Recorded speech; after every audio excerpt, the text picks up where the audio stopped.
Hello, geometry students. This is your video on Unit 8, Day 7, which is about the segments of circles. So we have spent a lot of time talking about arcs and angles of circles, including the proofs that we did in the algebraic problems. And now we're going to turn our focus to segments of circles created by chords, secants, and tangents. And this will be a combination of two of the types of segments. So we're going to start with two chords. If two chords of a circle intersect, okay, then we have a theorem about what is created with the segments. Now I want to point out that you should have this worksheet that I handed out during class. If you don't have it, there is a copy of it on Google Classroom, so you can go there and print this out because this is going to count as part of your homework grade that you took these notes, okay? So if two chords of a circle intersect, you can see two examples here where we have chords that are intersecting. What happens is the product of the two parts of one chord is equal to the product of the two parts of the other chord, okay? So we're going to write that here. The product of the segments of one chord equals the product of the segments of the other. Okay, so product obviously means multiplication. And so if you look at our examples here, you're going to take one entire chord and multiply the two pieces. So this chord here is made up of pieces that are labeled 6 and x. So we're going to multiply 6 times x. And that has to equal the product of the pieces of the other chord. So here's the entire other chord here, and its pieces measure 4 and 12. So that's going to equal 4 times 12. And then this is just a matter of simply doing the math to finish this up. So 6x equals 48. If we divide by 6 on each side, then x is equal to 8. And we were asked to find x, so we have it. Okay, now if you want to think about why this is happening, you're going to do some proofs in class, next class, that you'll understand why this is happening. But I do want you to understand that this has to do with similar triangles. And remember, in similar triangles, the product of the means is equal to the product of the extremes. That's why we have products on either side. And you'll see next class where that comes from in terms of a proof. Okay, take a look at the second example. So the first thing I want you to notice is we have two chords. One of them is a diameter, and it is perpendicular to the other chord. So this chord must be bisected, if you remember that theorem. So if this half is x, then this half is x, and we have x times x equals.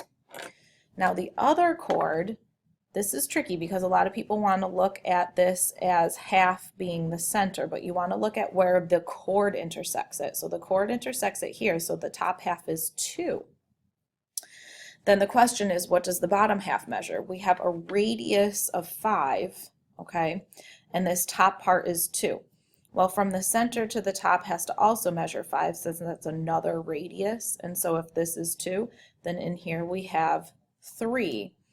And so the bottom half from where the chord intersects the diameter to the end is going to measure 8. So it's going to be 2 times 8. Okay, so we multiply x squared equals 16. In this case, because we have a squared, we have to take the square root on both sides. So x is equal to 4. Now technically it could be positive 4 or it could be negative 4, but since we're talking about the measure of a segment, it would have to be positive 4, and that would be the only solution that would work. Okay, so that's what it looks like with two chords of a circle intersecting. Now let's look at two secants. If two secants of a circle intersect outside the circle, then your theorem is that the whole secant, okay, multiplied by the outside part, so times its outside segment, okay, is going to equal the whole other secant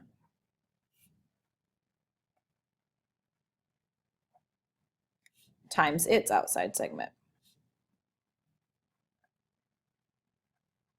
I didn't quite have enough room there. That's okay, you can squeeze it in.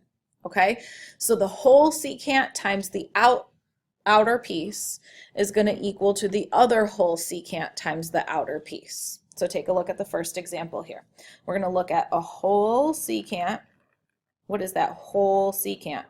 Made up of 8 and x, so 8 plus x, or x plus 8, which is what I prefer, so x plus 8. That has to be multiplied by the exterior part of that secant. So the exterior part of that secant is 8. And that's going to equal, and we're just going to do the same exact thing with the other secant. Here's the other whole secant. The whole secant measures 32. And we have to multiply that by the outer piece, which is 12. Okay, so we're going to distribute, and we're going to get 8x plus 64. 8x plus 64 equals, and I'm going to go to my calculator real quick, 32 times 12 is 384. And we have an equation that is pretty easy to finish up and solve. So I'll just do that real quick. So 8x equals 320. Hopefully I subtracted that correctly. And we divide by 8 to get an answer of 40. Oops, and now I'm writing in 8. X equals 40. Okay, so we were able to find the measure of x using that theorem. Okay, let's do another one. So on the second one, we have, well, I'm going to go with the top one first again here. So we have the whole secant, which will measure 12 times the outer piece, which is 5. 12 times 5 equals the whole secant, which they told us is x, times the outer part, which is 4. Okay, so that's a pretty easy one. So we end up with 60 equals 4x. And when we divide by 4, we get, oops, geez, losing my paper here, 15, if I'm not mistaken. Okay. All right, one more theorem, so flip your page over. The last theorem has to do with a tangent and a secant. Okay, so if you have a tangent and a secant, this is a little bit different. Now remember, this all comes from similar triangles. So this one can be set up with a proportion or with a product. Okay, so if a tangent and a secant intersect outside the circle, your theorem is that the proportion of the secant to the tangent, okay, equals the proportion of the tangent to the outside segment of the secant. Okay, so that's the proportion. So I'll show you how to set up the proportion and how to set up the actual product, which is just coming from cross multiplying. Okay, so take a look at your example. I'm going to make my secant pink, and I'll make my tangent purple. And so the proportion of the secant to the tangent. So you need the whole secant, which is going to be x plus 5. Okay, to the tangent, which is 6, equals the proportion of the tangent, so we have 6 again, okay, to the outside segment of the secant, and the outside segment of the secant here is x. So we're able to create an equation, and that in this case is a proportion. Okay, you can go straight to setting this up as a product if you prefer, and you'll see when you copy the flashcard how you can do that. But if you like the proportion, you can do that as well. So when we cross multiply, we have x times x plus 5 equals 36. And that is x squared plus 5x equals 36. And then you should be able to get that equal to 0, factor it and solve it, and make sure you only keep the positive root. I'm going to leave that for you to finish up on your own, and we'll check that next class. Let's just set up the second one. Okay, so this time our tangent is up here, and our secant is down here.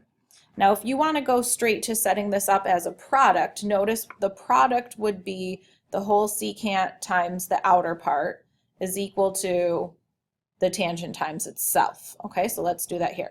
The whole secant, which is 18, times the outer part, which is 6.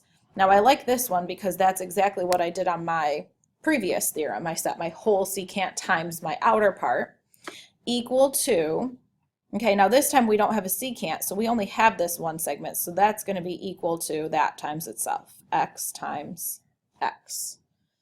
Okay, so you can set it up as a proportion if you would prefer to start with, or you can go straight to the product like this. It really is up to you. All right, so I would like you to finish up these two examples, and I will check them when you come to class. And don't forget that you have a couple of proofs from your packet to work on as well. One other thing that I would like you to do is to copy the flashcard, so I will put that up on the screen now. I'm actually going to move this paper out of the way. So if you want to, you can pause and copy it now, or as always, this is on Instagram and you can get that copied at some point in time. All right, I will see you in class.